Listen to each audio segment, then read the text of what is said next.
Bem, então vamos lá. Vamos lá. Saperachá re'e. Re'e. Uma perachá onde se diz re'e. Natat lifnechem etaberachá betakelalá. Re'e quer dizer veja, como se fosse, presta atenção. Coloco diante de vocês a bênção e a maldição. Então é nessa perachá que a gente vai ter os dois montes, onde de um era proferido as bênçãos, e as 6 tribos encarregadas de responder amém, respondiam amém, e depois no outro monte do lado dele, se proferiam lá as maldições, e também a cidade dizia amém para essas maldições. É daqui, dessa perachá, que a gente vai ter uma, como posso dizer, uma outra diferença com nossos irmãos samaritanos. A gente falou semana passada deles, lembra? Os samaritanos. Então, os samaritanos, eles são israelitas, a Torá, a Bíblia, tá certo? Relata sobre eles e dizem que eles são povos que vieram de outras cidades para viver nas tribos de Israel, que também foram deslocadas, e que esses grupos vieram e acabaram se convertendo à Torá. Bom, mas eles reconhecem como o Monte Sagrado, não a montanha lá de Jerusalém, Monte Moriá. Eles reconhecem o Monte Sagrado como o Monte Gerizim, baseado nessa perachá. Então, toda vez que falar em montanha sagrada, para eles vai ser o Monte Gerizim. Em 2016, eu estando em Israel por um congresso rabínico, a gente fez um passeio até essas 2 montanhas. De fato, são montanhas bastante altas, onde tem lá o Monte Ebal, o Monte da Maldição, e o Monte Gerizim, que é o Monte da Bênção.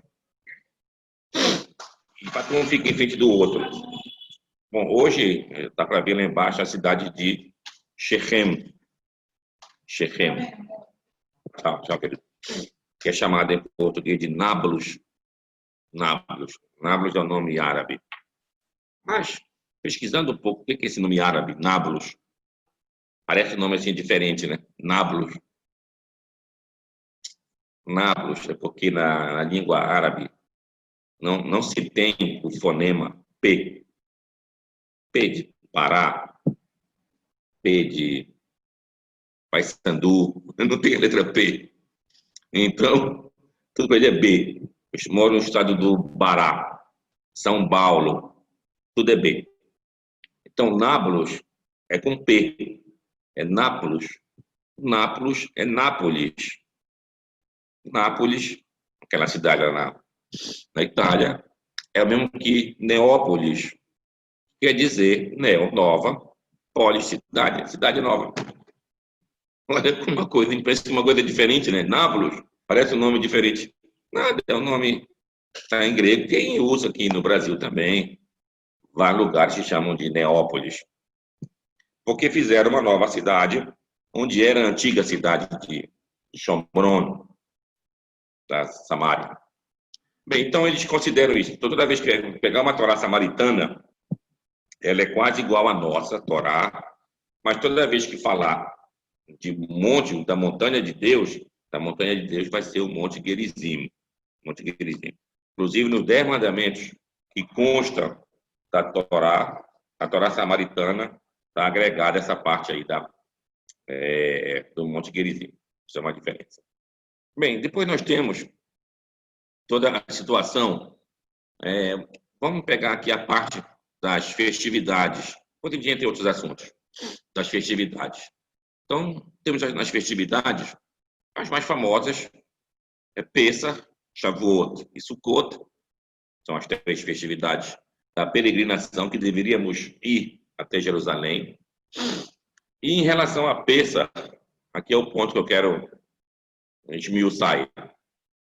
A Torá, a gente lê em outras passagens, que 7 dias durante Pêssar comerás pães ázimos, ou seja, comerás matzot.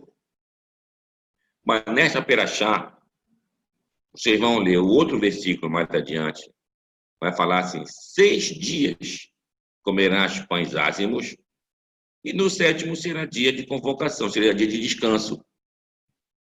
Então agora já não sei mais. Quantos dias eu devo comer pão ázimo em Pêssar? 7 dias? Ou então 6 dias, como fala essa perachá? Então, essa é uma dificuldade de interpretação.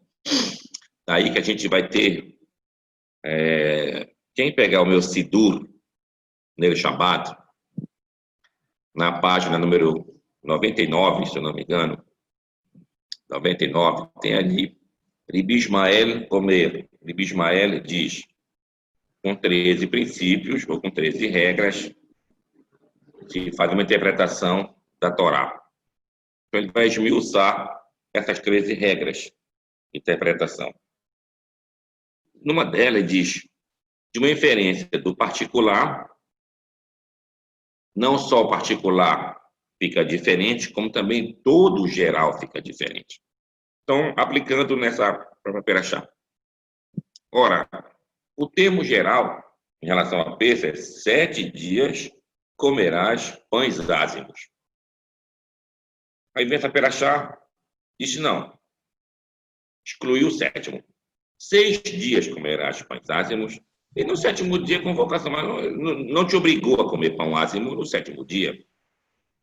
Então, o particular, mas segundo essa regra geral, agora que a gente está aprendendo, a gente não só o particular foi mudado, como também o geral foi mudado.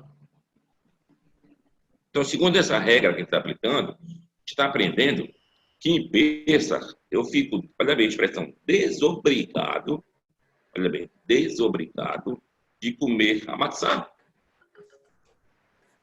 Bora a gente não confundir, que a gente está falando e não pegar pela metade. Ou seja, eu sou proibido de comer hametz. Hametz é o pão que tu for. Mas não sou mais obrigado a comer o pão ázimo, a comer a matzá. O que isso quer dizer, segundo a halachá? Isso quer dizer, ora, se a gente levasse a cabo os 7 dias de obrigação para comer a matzá, que era o entendimento antes dessa perachá, isso quer dizer que todo dia durante Pêssar, eu era obrigado a comer a matzá. E falar a bênção, não só a bênção do hamotzi, que é a do pão, que a maçã representa, senão também a bênção de comer a maçã. Comer a maçã. Então, com essa regra agora aplicada, eu fico desobrigado de comer maçã durante os 6 dias de Pêssar, de modo que eu não falo mais a bênção da obrigação de comer a maçã. Bom, isso é uma coisa. Aí um terceiro versículo, lá ainda em Êxodos, capítulo 12, se fala assim, Baerev Tochlu Matzot, ou seja, na noite que começa a Pêssar, vocês são obrigados a comer a matzá. Então, segundo a halachá hoje, quando eu sou obrigado a comer matzá durante Pêssar? Só na primeira noite. E na diáspora, na primeira noite e também na segunda noite. Isso quer dizer que quando chegar a primeira noite de Pêssar, no caso aquela leitura da Haggadah, que a gente fez esse ano, vocês se lembram? Leitura da Haggadah de Pêssar. Então, lá a gente vai ter, além da bênção da matzá, que é a mesma bênção de um pão, eu fiz a outra bênção, que é sobre o comer matzá. Bendito seja tu, eterno nosso Deus, Rei do universo, que nos santificaste com os teus mandamentos e nos ordenaste o comer da matzá. A obrigação de comer a maçã. Então, isso eu tenho à noite somente. Agora, o que acontece? Não quer dizer que eu sou proibido. Eu sou somente isento, como se eu quiser ou não durante os dias. Mas se eu quiser comer a matzá, posso comer, mas não sou obrigado a dizer a bênção da obrigação de comer matzá. Essa aqui é a diferença. Então, se aprende desta perachá, excluiu o sétimo dia de Pêssar, e assim, nessa aplicação dessa regra, não só o particular foi excluído, como também agora o geral foi excluído, aí eu fiquei somente com a obrigação de comer maçã durante a primeira noite e na diáspora durante a primeira e a segunda noite. Então, isso é uma regra, como se aplica na prática ao, a halakha, a lei. A lei. Uma coisa. Outra, a gente tem também nesta perachá as três grandes cerimônias, de todos deveriam ir até Jerusalém e ninguém deveria ir de mão vazia. De mão vazia. Então, todos que tinham as suas posses, comprava lá o seu sacrifício e tudo mais, e levava aquilo para Jerusalém. Bem, hoje a gente não tem mais, já falou algumas vezes, o templo, e a gente não sabe também se a gente ainda vai ter o terceiro templo. A maior parte do judaísmo e dos judeus acreditam que a gente vai ter a reconstrução do terceiro templo. E aí vem o que vai acontecer nesse terceiro templo. Segundo o Rambam, ele escreve claramente no livro dele, a gente vai ter novamente toda aquela vida dos sacrifícios. Sacrifício de Pêssar, sacrifício de Shavuot, sacrifício de Sukkot, para Shabbat, o dia a dia, a gente vai ter isso normalmente. E segundo o outro Midrash, diz, não, todos esses sacrifícios serão cancelados. Só o sacrifício de agradecimento, esse Korban Todá. Todá em hebraico quer dizer agradecimento, ou a palavra obrigado em português. Então, somente esse. E segundo uma leitura do livro de Jeremias, capítulo 3, já falou algumas vezes nele aqui, lá diz que ninguém deve mais se preocupar com a Arca da Aliança, nem pensar mais em refazê-la, ou encontrá-la, ou refazê-la, e sim, que em vez de um pequeno templo, toda a cidade de Jerusalém será considerada como o trono de Deus. E a ela afluirão todos os povos. Então, segundo essa leitura de Jeremias, bem claro lá no texto, dá a entender que a gente não deve estar preocupado com essa questão do templo.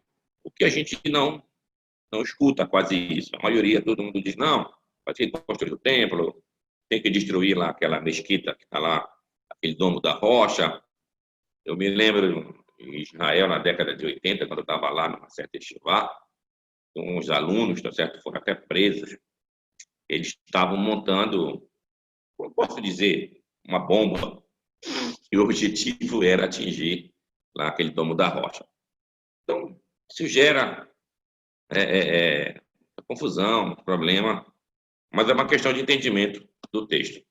É uma coisa. Outra, nessa perachá, a gente tem uma releitura dos animais proibidos para o consumo, que já mencionamos aonde? Lá em Levíticos, capítulo 11.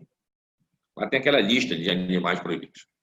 Mas nessa outra lista, agora, tem duas adições.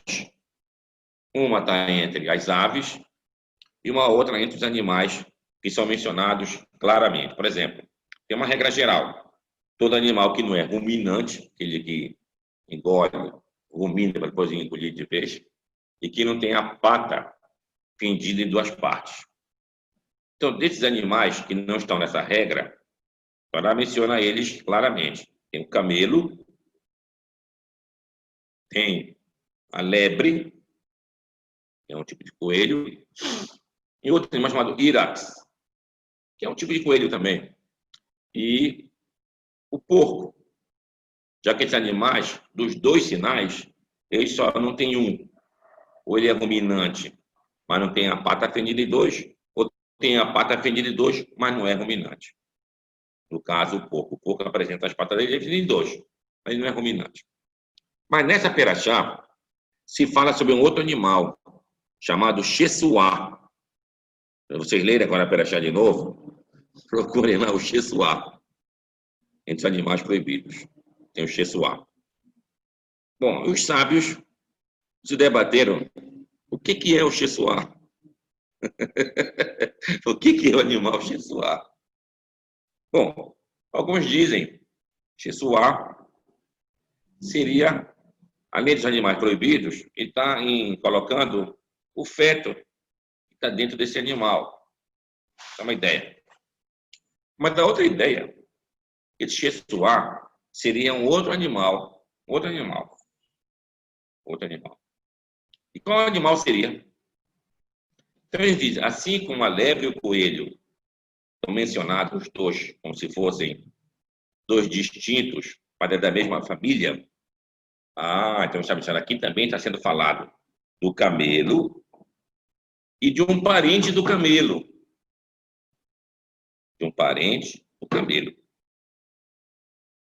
Então, logicamente que hoje isso é uma interpretação. É dito que esse Xesuá estaria se referindo aos camelídeos, assim vamos chamar, que vivem aqui na América do Sul. Que vivem aqui na América do Sul, como a lhama, a alpaca, a picúnia, o guanaco, são camelídeos que vivem, como a maioria sabe, no Peru, na Bolívia, aí dos Andes, tem esse parente do camelo.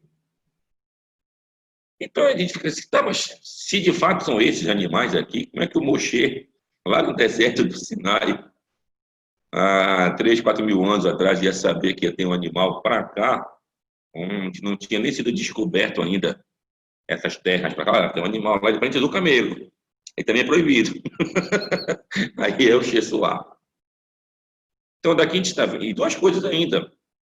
Lá escreve só Xesuá. Quem está nos dizendo que Xesuá é um animal parente do camelo, já é o comentário, como estou dizendo, de Torá oral, interpretando o que é o Xesuá. Ou seja, a gente está provando aqui não só que a Torá escrita está certa, como também a Torá oral também é a correta. É a correta. Bom, já que eu falei, então, da América do Sul, eu vou entrar num outro assunto que também nos diz respeito. Não sei se a maioria sabe, a gente estuda na nossa escola que o nome Brasil, que é o nosso país, vem do pau-brasil. O nome Brasil vem do pau-brasil. Era uma madeira vermelha. Tá, mas o problema para isso é o seguinte. Se você pega um mapa de 1300, olha bem, de 1300, que aparece a Europa, uma parte da África, aparece onde é o Oriente Médio, a terra de Israel, a parte da Índia. Então, onde seria o Oceano Atlântico, que aparece uma parte dele, né, que não tinha noção, aparece uma ilha chamada I-Brasil. Ilha Brasil. Agora, como que 1300, 200 anos antes do descobrimento do Brasil, poderia ter uma ilha chamada I-Brasil? Então, quem já ouviu falar disso? Já ouviu falar? Dá não, né? Então, existe essa Ilha Brasil. E muito se procurou, os navegadores do passado, até o século XIX, se procurava essa Ilha Brasil, que seria uma ilha afortunada. Aí se conta várias histórias, que essa ilha desaparecia de vez em quando, no nevoeiro, não se encontrava, e de vez em quando ela aparecia, né, que era uma ilha paradisíaca, Ilha Brasil.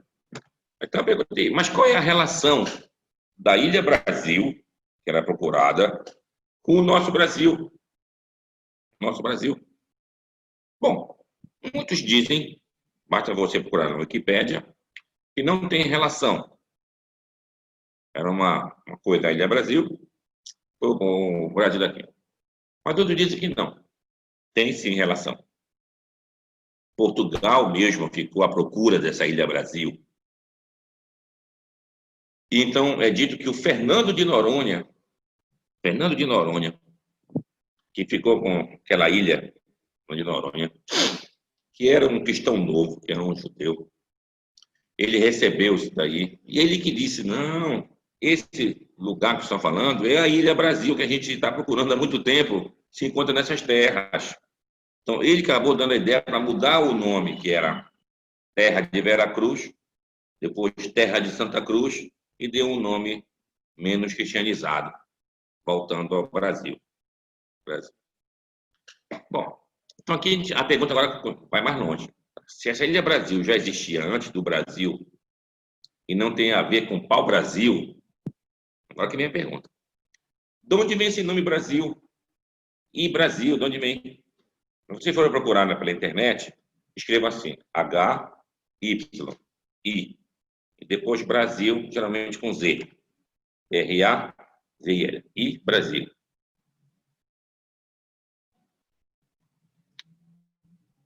Vai aparecer aqui na Irlanda, principalmente, tem tradições que falam sobre essa ilha paradisíaca, tem várias histórias sobre ela.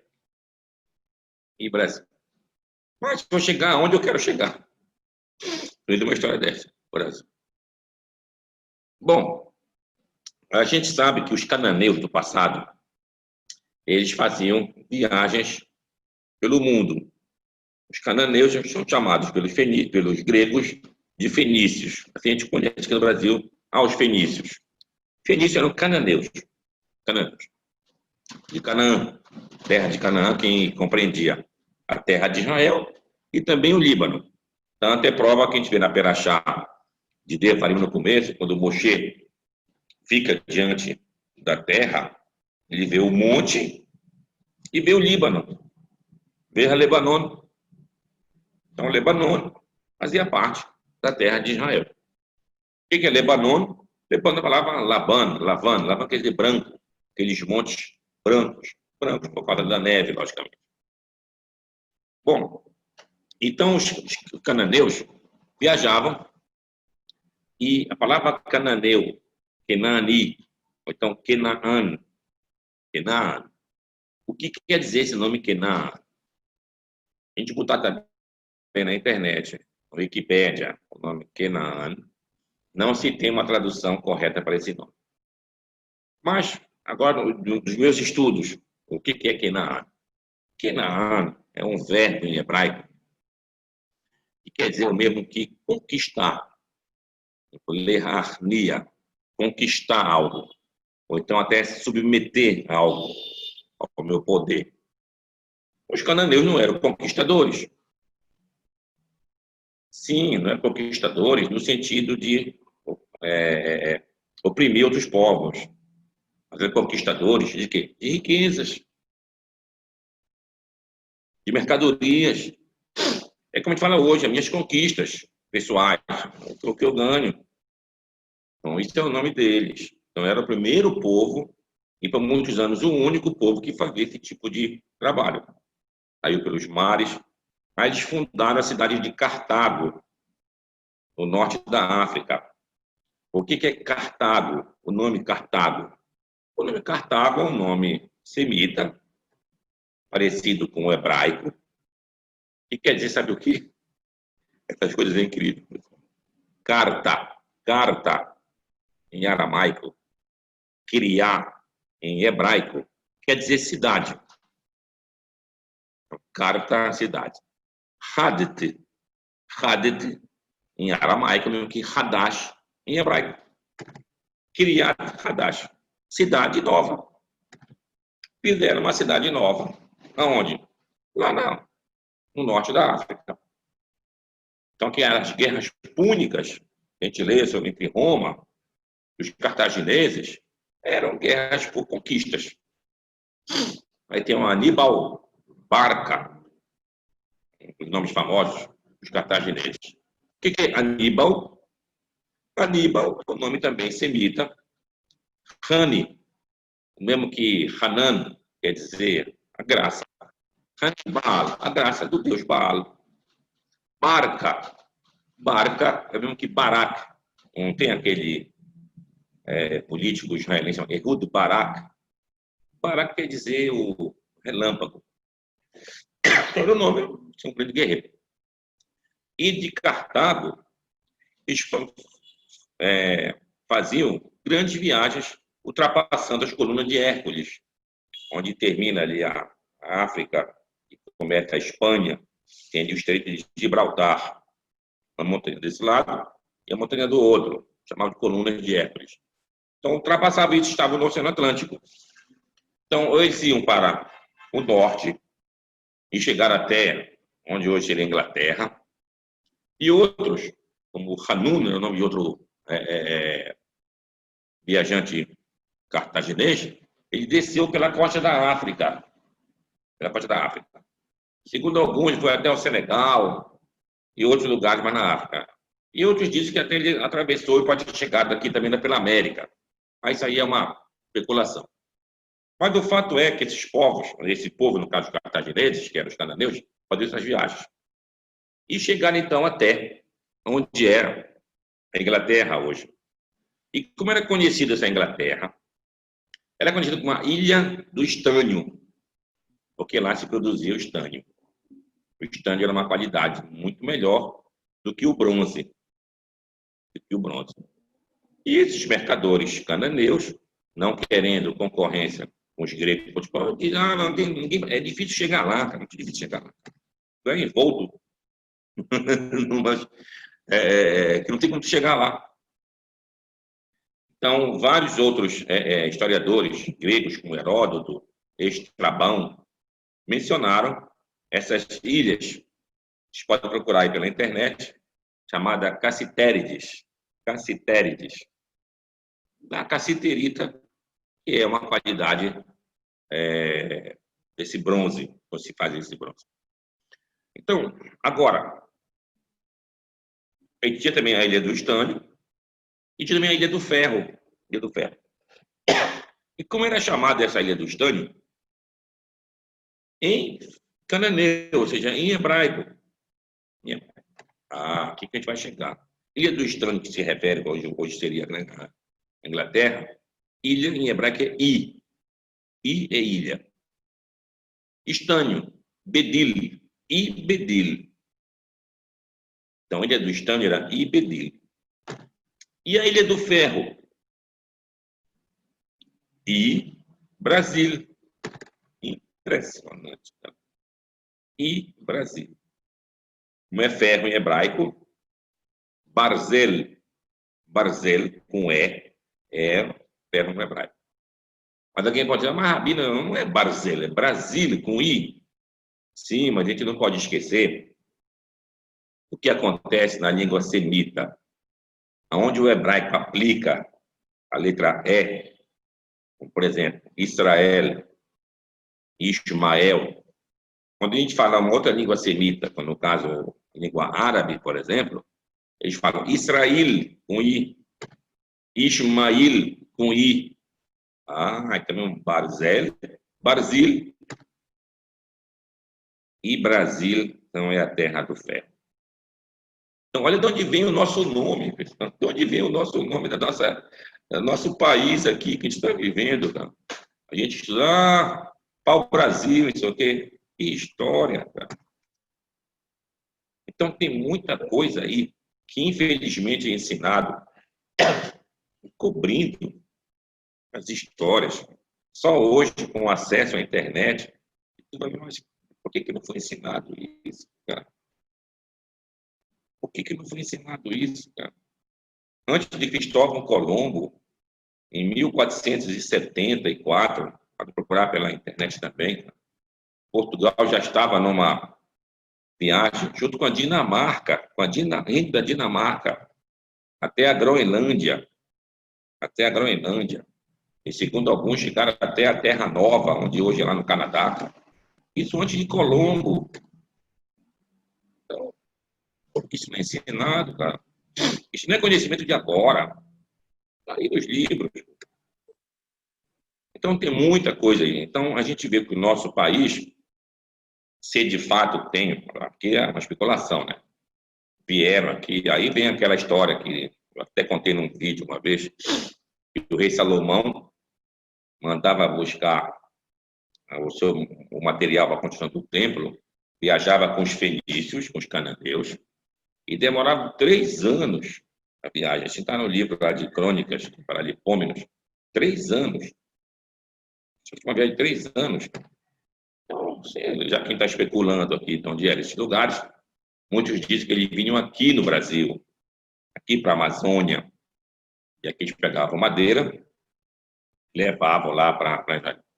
Tem até um estudo do século XIX, um pesquisador, ele diz, olha, o que fala lá em Crônicas, né, Paralipômenos, sobre a madeira de Paruim, é o nome de um lugar, Paruim. Aí, quando ele veio aqui na Amazônia, no século XIX, aí ele disse, olha, o sufixo im, em hebraico, quer dizer o plural. Exemplo, sefer é livro. Sefarim, o im no final, os livros. E assim, outra chama shaon. Shaon é relógio. Shaonim, relógios. Então, im é o plural masculino. Então, diz paru, paruim, é o plural de paru. E quem não sabe, aqui na Amazônia tem um rio Paru. E tem seu afluente Apu-Paru. Segundo esse pesquisador do século XIX, também lá está o lugar que o rei Salomão vinha buscar ouro e madeira. Paruim. Interessante. Então, de fato, tem muitas coisas para a gente descobrir ainda a respeito dessa história toda que a gente tem em relação ao Novo Mundo. Mas o fato é que a gente começou lá na nossa Peraxá, seria que o Xesuá é um animal parente do camelo, e segundo alguns seriam esses camelídeos que moram aqui na América do Sul, a lhama, a alpaca, o guanaco e a vicúnia, que também seria proibido. Então está na Peraxá de hoje. Outra passagem da Peraxá de hoje é uma frase importante para nós. Diz assim, eu não posso aumentar e nem diminuir nada a Torá. Exemplo, Deus fala para Adão, o primeiro homem, diz, não podes comer daquela fruta, daquela árvore que está no meio do jardim. Quando a serpente pergunta para Eva sobre essa árvore, o que ela diz? Eu não posso comer e nem tocar. E nem tocar. Aí a gente vê o comentário, mas Deus não disse que é proibido tocar. Deus disse que é proibido comer. Então o Adão adicionou para Eva, disse, não, tu não pode comer, nem toca lá. Aí eu não posso tocar. O que fez a serpente, segundo no comentário? Pegou a fruta e tocou na Eva, tá vendo? Tu não morreste. Se tu não morreste ao tocar, não vai morrer também ao comer. Então, por ter aumentado a proibição, aconteceu o que aconteceu. A gente não pode nem aumentar, nem diminuir. Mas aí tem umas perguntas clássicas. Mas, Rabino, se o senhor está dizendo isso que não pode aumentar nem diminuir, como é que a gente vê? Basta ver a lei judaica daqui e dali. Os rabinos vão... isso aqui é uma cerca em torno da Torá. Não, mas isso aqui é permitido, mas os rabinos proibiram. E agora, como é que a gente fica? Isso não está aumentando? E a lei diz que eu não posso aumentar? Vou dar um exemplo para vocês. A gente comentou semana passada... Peraí.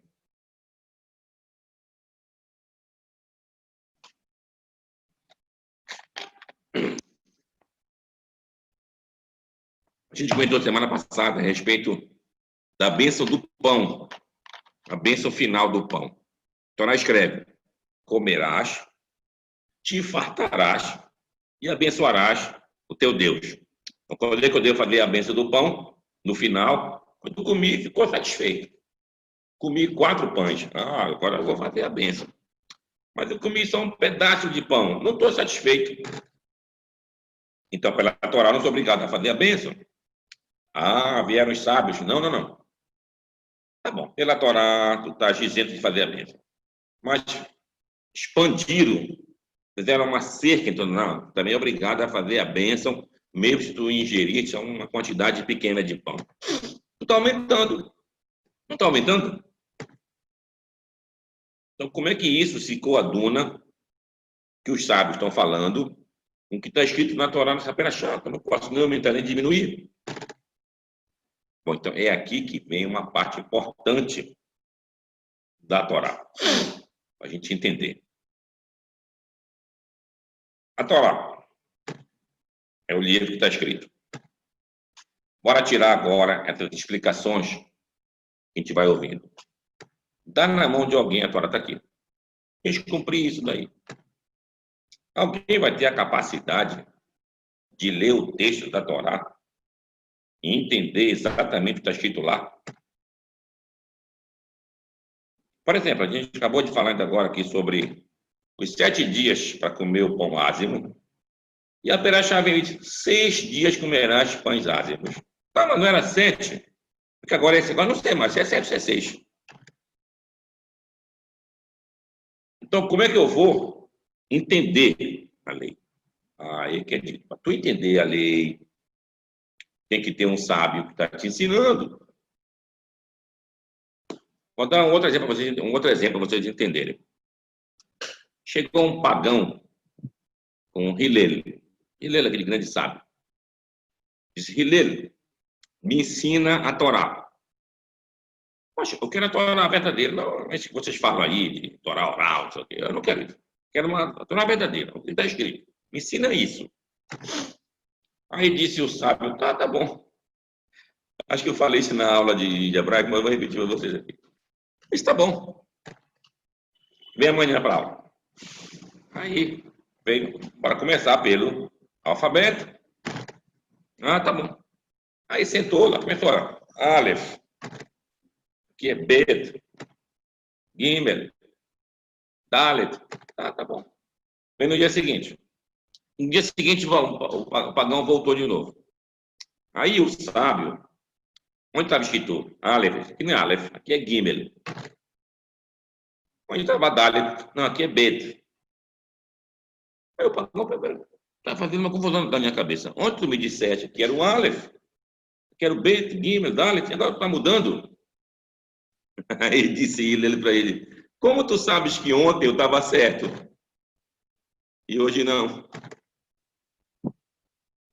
Ou seja, tens que ter realmente, então, uma credibilidade aonde? Na Torá oral, lá quem está te passando o ensino. Então, em outras palavras, para você entender, em outras palavras, praticamente inexiste, olha bem o que eu vou dizer para vocês, inexiste a Torá escrita. A Torá escrita, ela é um código na mão da Torá oral. Alguém só pode estudar a Torá escrita através da Torá oral. O próprio hebraico já é uma língua criptografada. A tomar, por exemplo, a ausência de vogais. Como é que não tem vogal? E eu vou ler uma palavra. Isso, entre outros exemplos que está na Torá escrita. Cara. Por exemplo, se usa na Torá escrita o tempo do verbo. Tempo passado, presente e futuro. Aí existe pode dizer, vou chamar de uma artimanha da gramática da própria Torá, que se tiver a letra vav no começo de um verbo, ele muda o tempo do verbo. Por exemplo, Shema Israel, Adonai Eloheinu, Adonai Echad. A gente fala aquela frase em voz baixa, aí começa. Ve'ahavta. Como tu lê em português a tradução? E amarás ao teu Deus. Está no futuro. Mas no hebraico, ahavta está no passado. É o verbo lehor, ou seja, amar. Como é que eu falo esse verbo no passado? Ani, eu, ahavti, amei. Atá, tu, ahavta, amaste. E como está a palavra no texto? Ahavta, beahavta. E tu amaste. E como é a tradução? E amarás. Então, essa é uma regra. Toda vez que tu tiver um vav no começo de um verbo, Estilo da Torá, ele muda o tempo do verbo. Se está no passado, vai para o futuro. Se está no futuro, vai para o passado. Então, essas regras que são da Torá oral, que vai te indicar o entendimento da Torá escrita. Então, quando a gente pega hoje em dia um texto da Torá traduzido, isso quer dizer, então, que aquele que sabe traduziu, se utilizou da Torá oral, para te dizer o que estava escrito. Ah, está escrito isso daqui. Por exemplo, outra coisa. A palavra Adonai, que aparece no texto, sem ser o tetragrama, e sim Adonai, Adonai, Aleph, Dalet, Nun e Yod. Pode ser duas palavras. Adoni, quer dizer meu senhor, com letra minúscula, meu senhor. Daqui está Adoni. E tem Adonai, meu senhor, com letra maiúscula. E tem também a palavra Adonai, com vogais um pouco diferentes, quer dizer, meus senhores, também com letras minúsculas. Agora, como é que eu vou saber que aqui é Adoni, que ali é Adonai, com letra maiúscula, outro é Adonai, letra minúscula, meu senhor? Como é que eu vou saber isso? Torá oral. Então, para eu ter uma leitura do texto, eu preciso ter conhecimento da Torá oral. E ter um professor que venha me ensinar oralmente como se dá essa leitura aqui. Vou dar um exemplo, eu costumo dar esse exemplo aqui. Alguém pode dizer, mas existe isso em outras línguas? Olha, eu acho que existe. Se alguém souber, pode me corrigir, mas se não...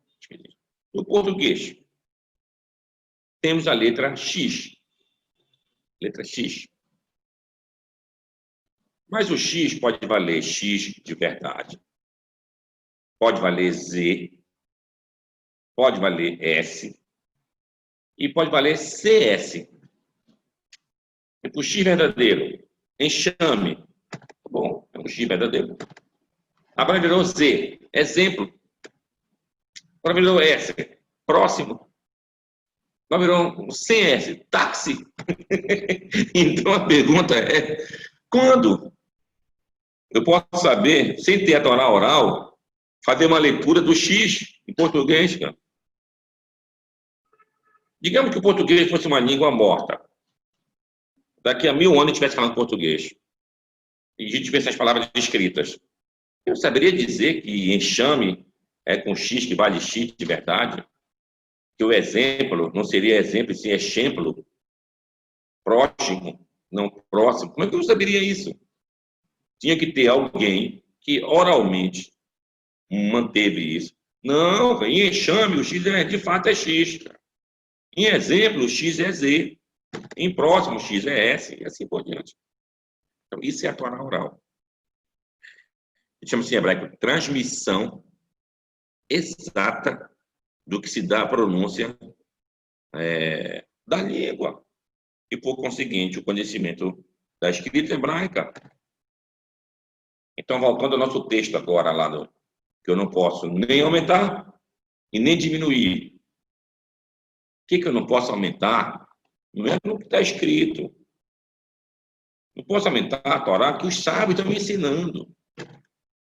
Eu não posso diminuir a Torá que os sábios estão me ensinando. Então, a Torá ela se resume ao que os sábios estão te dizendo. Se eu tiro os sábios dessa situação, o que entendimento vai ficar, como se diz, o meu entendimento. Não, eu entendi assim. Não existe isso. Tem que ter uma coisa realmente que venha. Isso é uma coisa. Outra, que a gente vai ver se de fato tem ou não a Torá oral. Acho que é Samuel, capítulo 20, se eu não me engano. Lá é falado sobre o rei Saul, que queria matar o seu genro, o rei Davi. E o rei Davi, seu genro, era muito amigo do cunhado dele, que era o próprio filho de quem? Do rei Saul, Jonatã. Aí chegou o dia de Rosh Chodesh. E Rosh Chodesh, assim como Shabbat, e do Shradim, é costumeiro fazer uma seudá, fazer uma refeição festiva. Então o rei fez, na sua primeira noite de Rosh Chodesh, o jantar festivo. E o rei Davi estava ausente. E o Saul perguntou: cadê o Davi?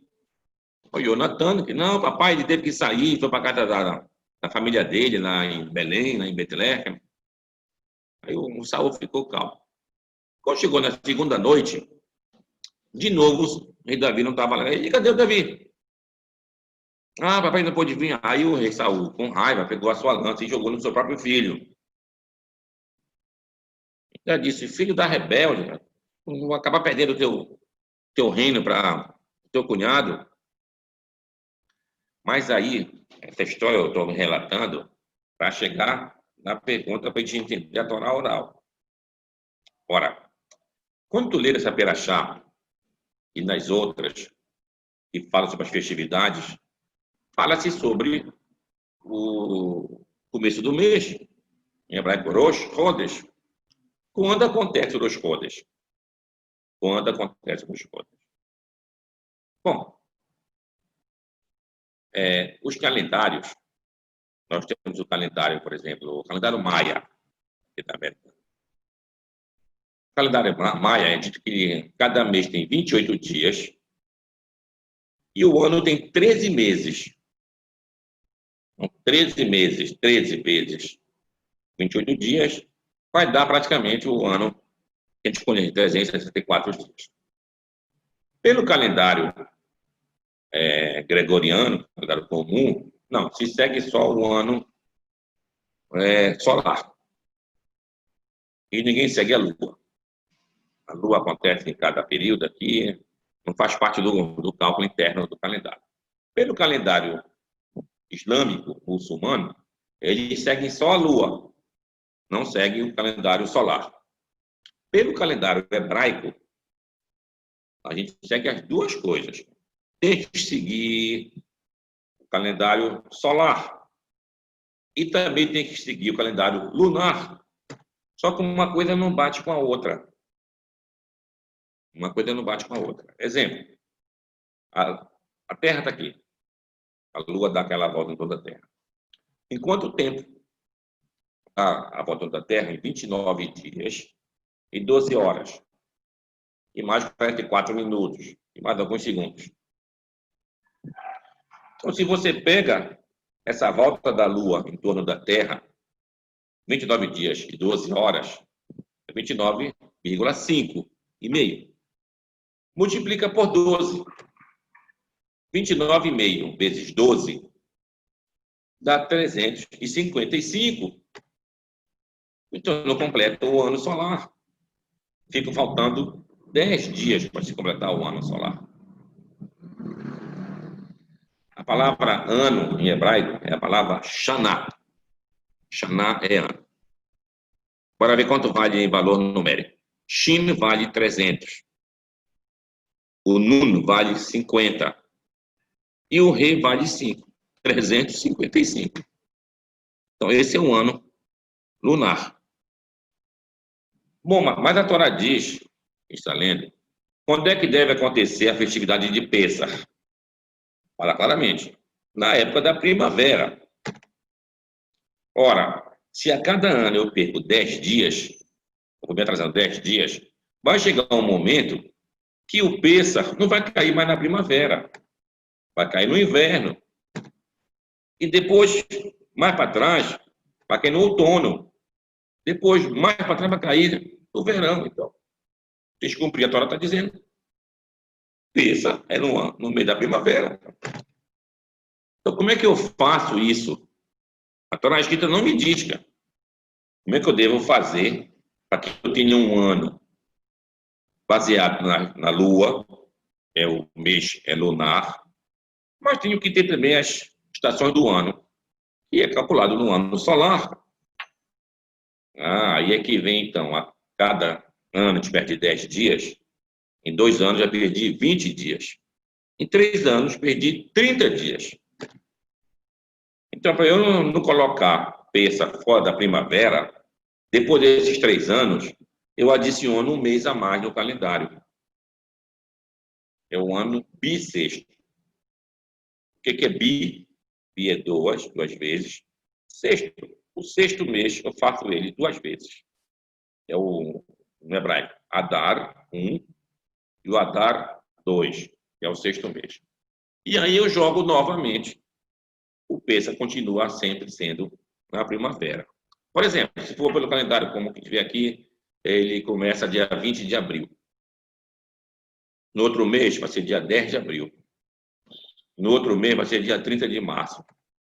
Aí no outro vai ser dia 20 de março. Ah, então para eu não continuar perdendo, no ano que vem vai ter um mês a mais. E Pêssego vai voltar a ser em abril de novo. Aí eu vou perdendo, volto para abril de novo. E assim é. Então assim eu não perco as duas coisas. Mas isso eu só posso saber pela Torá oral.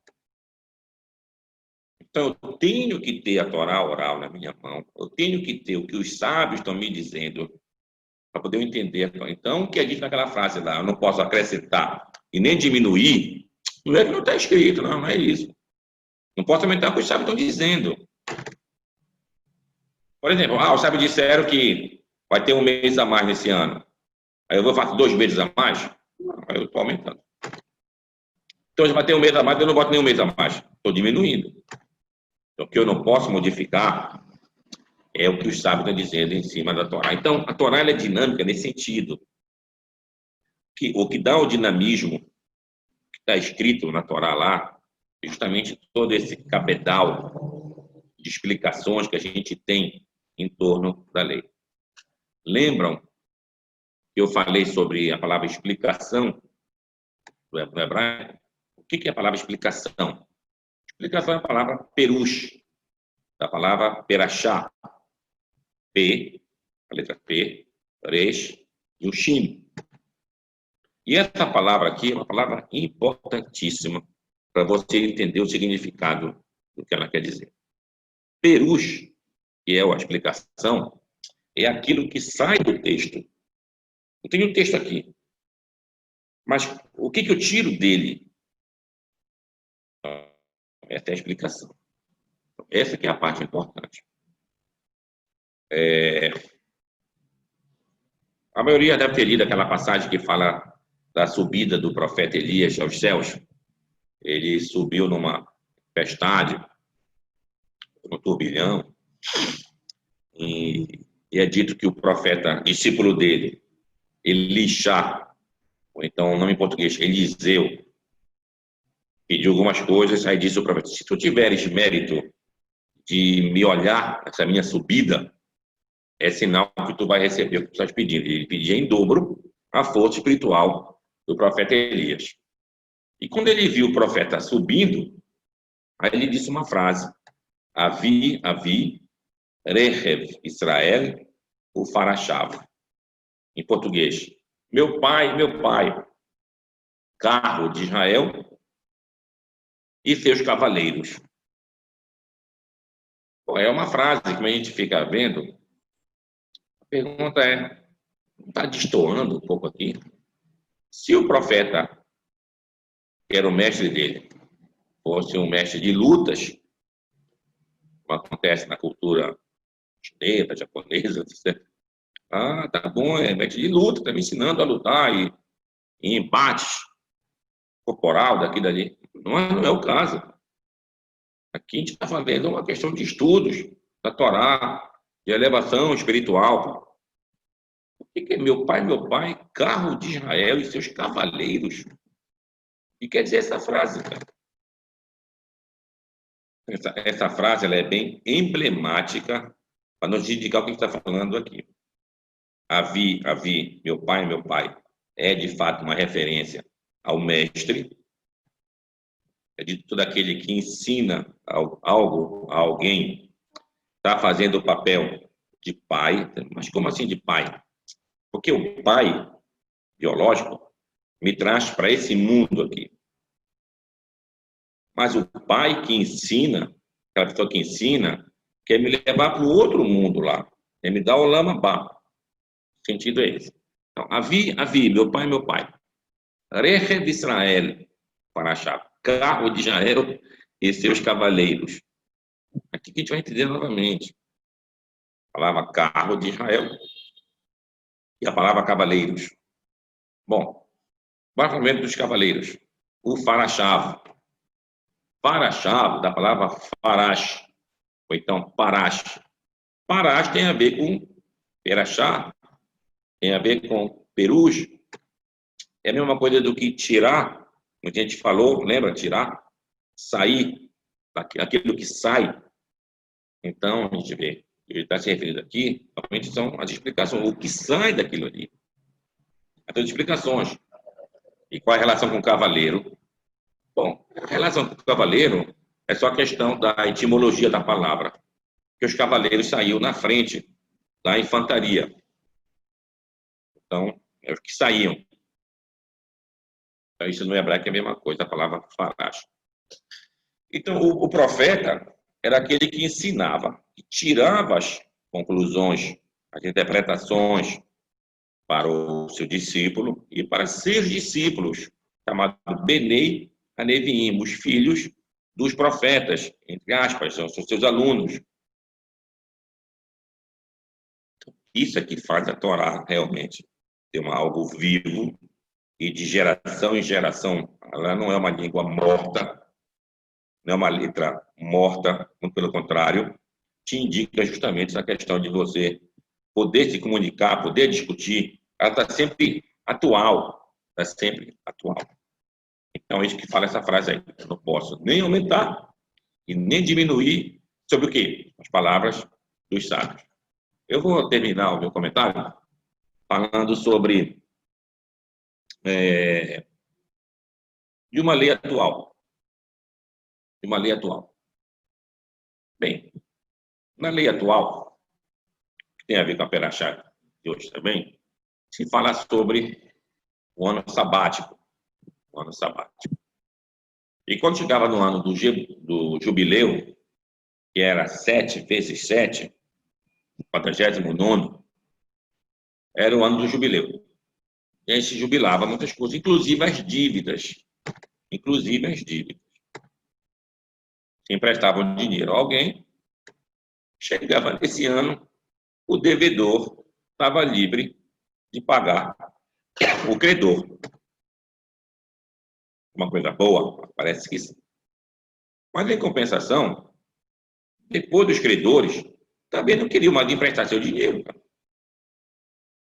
Vai emprestar seu dinheiro. O cara demora para pagar. Quando jubileu, tá livre, que tem a minha dívida. Não devia pensar nisso com os bancos. Pega lá um dinheiro grande, não, depois eu pago. De repente já, não, jubileu, agora não pago mais, estou jubilado. Então, como é que fica isso lá? Tanto no passado, mas na modernidade. Aí é que vem, então, a Torá oral novamente. Na Torá oral, aí se fez um artifício chamado prosbolo. É uma palavra, acho que é utilizada uma palavra de origem, esse alemão, prosbolo, que é tipo um contrato que a pessoa faz. Ele faz tipo um juramento, ele se compromete, mesmo apesar do ano sabático ou do ano jubileu, ele vai cumprir aquela promessa dele, que ele está devendo a tal pessoa. Então, a saída.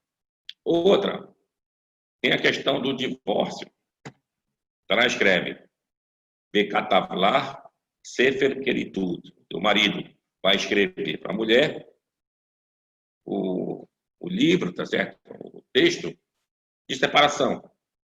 Em hebraico, ela chama Get. Tá, mas digamos que o homem não queira assinar, não queira escrever. Como é que fica isso?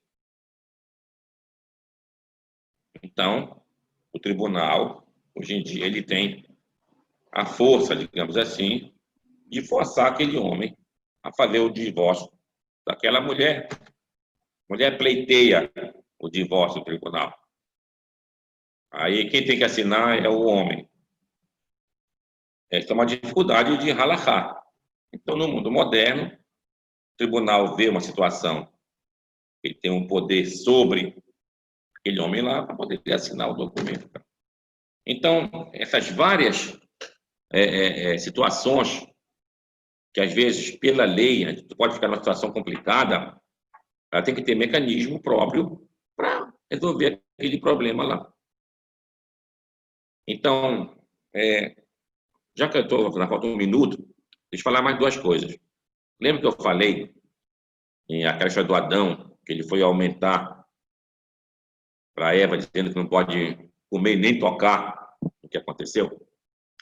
Isso nos representa que a gente nunca sabe se às vezes é bom de ser rígido ou às vezes é bom de ser brando. Tem que tomar cuidado com essas duas coisas. A gente, quando tem uma certa dúvida, escreve o Talmud. Mutar adif, ou seja, a coisa da leniência, do permitir, é preferível do que do proibir. Então, eu vou contar um caso para vocês entenderam o que é difícil, tu ser brando e tu ser rígido. O exemplo é o seguinte: pela lei, um feto na barriga da mãe, ele não é considerado como uma vida em separado. Ele não é considerado uma vida. Por exemplo, alguém fez a Shekitá, um animal, uma vaca, e ela tinha feto dentro dela. Chama de vitela. Então, esses fetos são permitidos para o consumo e eles não precisam de Shekitá. A Shekitá da mãe já serve para eles também. Então, eu estou sendo brando. Sendo brando. Em outras palavras, se numa briga, isso a Torá relata isso, numa briga de dois homens, um era casado, a mulher desse casado se meteu, ela pegou um soco, e nesse soco ela teve um abortamento, ela abortou, aquele homem que agrediu não é obrigado a pagar com a vida dele. E foi só aí como se fosse uma parte da mulher que se perdeu. Daquele feto não era considerado como uma pessoa em separado. Brando. Mas agora vai ver do contrário. Tá bom. A lei é branda. Do contrário, agora, tem pecados que, quando eram cometidos, a pessoa pagava com a morte. Por exemplo, assassinatos, idolatria pública, coisas assim. Aí, digamos que uma mulher grávida fez um pecado desse, gravíssimo, e que foi condenada à morte. Então, pela lei, aquele feto dentro dela também não é uma pessoa separada. Então, mata ele e não espera ele nascer. Rígido. A gente tem numa mesma lei uma situação que pode ser brando, pode ser ruim, e a rigidez também pode ser ruim. Então, por isso que é importante ter a flexibilidade. É o que fala, por exemplo, a Ética dos Pais. A primeira Mishnah diz assim: Moshe Kiber Torá, Messinai. Aí diz: Revu Metunim Badim. Uma tradução bonita: sejam circunspectos em vossos julgamentos. O que é circunspectos em vossos julgamentos? Circunspectos, em português, quer dizer algo como: sejam ponderados em vossos julgamentos. Pondera. O que é preferível aqui, tu ser rígido, uma coisa, tu ser mais brando, outra coisa. Então, tem que ter a visão do juiz naquele momento lá. Aí tu volta a Torá oral novamente. Então, o que é básico para você entender como é a aplicação da lei é a questão da visão do ser humano. Ele que vai indicar o que é uma coisa melhor ou uma coisa pior.